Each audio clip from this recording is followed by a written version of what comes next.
Assalamu alaikum wa rahmatullah wa marhaba belga al-muslimin. Depuis le retour de Donald Trump à la Maison-Blanche, la perspective pour le Maroc d'acquérir des F-35 n'a jamais été aussi proche. Un programme colossal estimé à plus de 17 milliards de dollars qui marque bien plus qu'un simple renforcement militaire, mais une reconfiguration stratégique majeure. Mais alors, pourquoi le F-35 et pas le Rafale par exemple? Pourquoi cet avion et surtout pourquoi maintenant?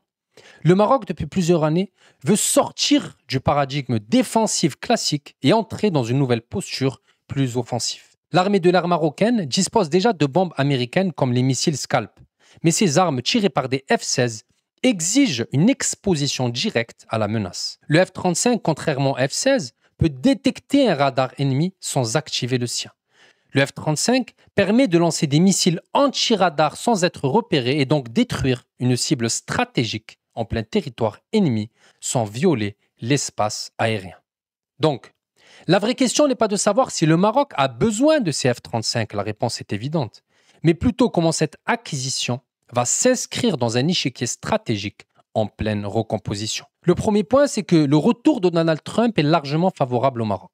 En 2020, sous son administration, Washington avait déjà reconnu la souveraineté du Maroc. Avec son retour au pouvoir, le Maroc sait qu'il dispose d'un allié pragmatique, plus sensible aux relations bilatérales de force qu'aux jeux d'influence multilatéraux traditionnels. Également, le second point, Israël a joué un rôle clé dans cette acquisition. Israël a déjà intégré des F-35 dès 2016. Donc, elle a non seulement l'expérience opérationnelle de cet avion, mais aussi une influence décisive sur les décisions du Pentagone en matière de transfert d'armes sensibles.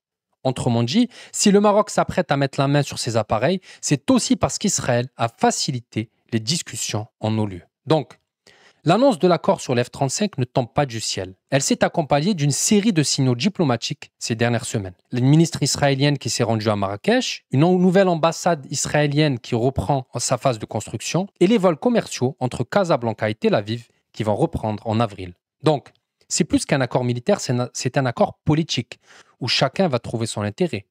Les États-Unis d'Amérique vont remplir leurs commandes. Israël, c'est un moyen de renforcer ses alliances dans un moment où elle est en difficulté. Pour le Maroc, c'est une opportunité d'accéder à l'une des technologies militaires les plus avancées. Mais, malgré le fait que l'administration Trump 2.0 soit favorable au Maroc, ne signifie pas que c'est un chèque en blanc.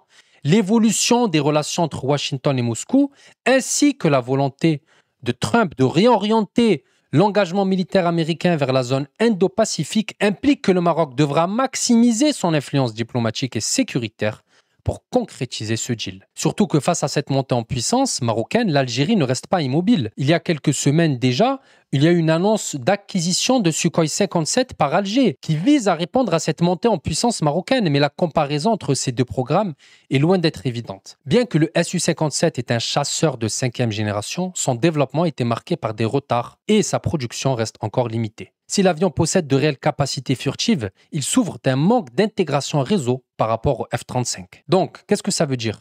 Le Maroc, en s'équipant d'F-35, s'équipe en réalité d'un système d'armes interconnecté, intégré à ses défenses aériennes, à des drones, à ses capacités de renseignement.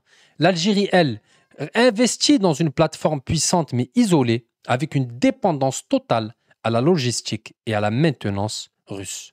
Mais qui, dans cette guerre froide modernisée, en sortira gagnant? La réponse est assez simple. C'est l'industrie de défense américaine qui va empocher des contrats colossaux. Pour les autres, il ne s'agit pas tant de victoire que d'évitement de la défaite. Et dans ce jeu de grande puissance, l'Europe apparaît comme la principale perdante. Car si Washington et Moscou s'affrontent en terrain nord-africain, l'Europe, elle, assiste en spectatrice impuissante. Et le paradoxe est très grave. Ce sont des pays européens, notamment la France, l'Espagne et l'Italie, qui se retrouvent les plus exposés aux conséquences de cette militarisation, mais ce sont les Américains et les Russes qui en profitent le plus. L'Europe a longtemps sous-traité sa défense aux États-Unis, préférant s'enfermer dans une posture pacifiste illusoire. Le résultat, on le connaît aujourd'hui, c'est une absence totale de leadership stratégique. Ni la France, ni l'Allemagne, ni même l'Union européenne dans son ensemble ne sont en mesure de proposer une alternative crédible au F-35 ou au Sukhoi 57. L'Europe ne sait ni produire ni exporter un avion de 5e génération compétitif, ce qui la met dans une posture de dépendance vis-à-vis de Washington. Mais le plus grave, c'est que cette impuissance militaire se double d'un effondrement de son influence diplomatique. Le Maroc, autrefois un allié naturel de la France, diversifie aujourd'hui ses partenariats vers Washington, Tel Aviv et les monarchies du Golfe.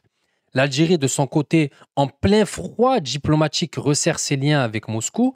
L'Europe est donc en train de perdre pied sur ses propres marges stratégiques, incapable de proposer une vision à long terme pour sa présence en Méditerranée.